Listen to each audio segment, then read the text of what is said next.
Hey, what's up everybody? It's Ray, and I just wanted to give a few tips on protective styling and how to make sure that it works its best for you. So if you're interested, stay tuned. Okay everybody, oof. Did you hear my stomach? I'm hungry. What protective styling is? Protective styling is making sure that your hair is protected in some sort of style, whether it's using your hair or extensions. So using your hair, you can put it in a bun, you can put it in braids, twists, whatever, as long as the ends are protected, because those are the oldest parts of your hair, and they tend to be the most prone to breakage and just being dry and damaged and stuff like that. Using your extensions, you can get a sew-in, box braids, crochet braids like I have in my head right now.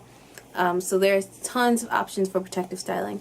When you protective style, you actually put yourself at more of a risk of actually breaking off your hair and making things a little worse than they were before. Making sure you're protective styling the right way can really help your hair grow, since you're not really manipulating it as much. So on to my first tip.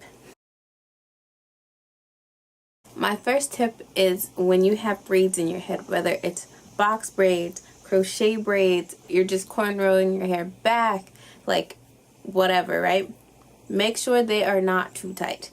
Please. Like, you're totally defeating the purpose if your braids are too tight. Your hair will break off. Trust me. Your hair will break off and you will be really disappointed when you take your braids out. It'll also hurt. So that's also another thing. So if you have braids under your sew-in, or you have box braids or whatever, try to loosen them up. You can loosen them up by massaging your scalp and kind of, loosening them up to get them a little bit looser than they were before. Or if that didn't work, you can put on a shower cap or one of those like processing caps and go take a hot shower and let the steam of it kind of loosen up your braids, and then you can kind of feel afterwards whether or not they're loose enough for you. My second tip is just make sure you're washing your hair. I have a few like sub tips for that. So my first one is invest in a shampoo brush. My mom and I just got these. I got these from Sally's.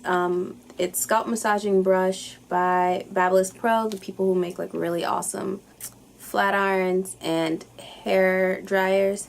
And it was about $2, a little bit more than $2. As you can see, it has little bristles right in there. So when you're shampooing your hair, you can really get in there and really take off all that product buildup and everything like that.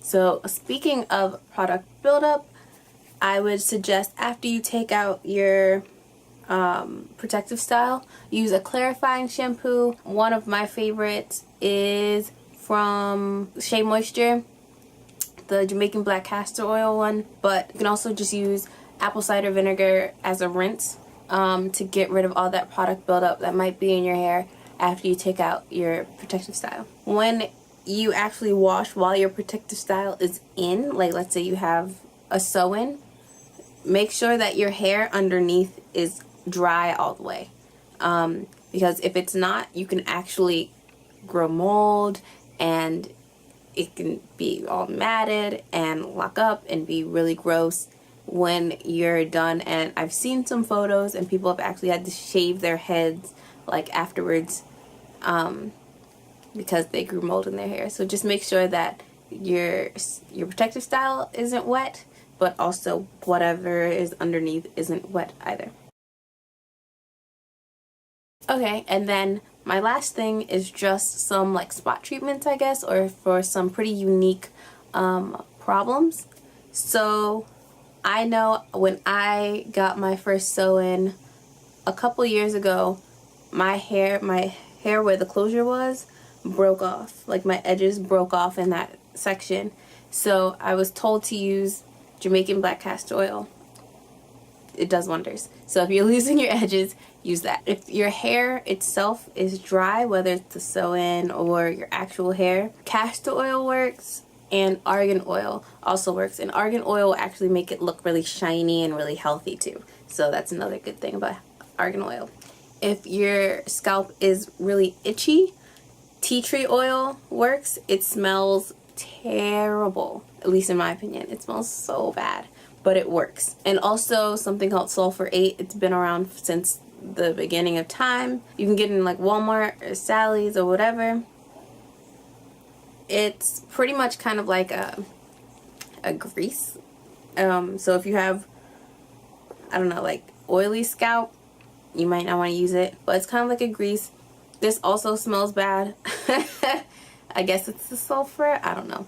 But you apply it to your scalp and it's supposed to help with itchiness. It's the sulfur in it that's supposed to help with the itchiness of your scalp. And lastly, if you come out of your protective style and your curls aren't defined, or in your protective style like a sew-in, your curls aren't really defined the way you want them to be, flaxseed gel works really well. I know that Aunt Jackie's, the brand Aunt Jackie's, has a whole new line of just flaxseed things. So I know they have flaxseed gel within that product line, and I've also seen tutorials on YouTube on how to make your own. So I will link all the products that I talked about today in the description box, as well as that link for how to DIY some flaxseed gel. So that's the end of my video. Sorry, it kind of took kind of long, but I hope it was helpful and I hope that you enjoyed it. Remember to like, comment, and subscribe, and check out my social media pages below.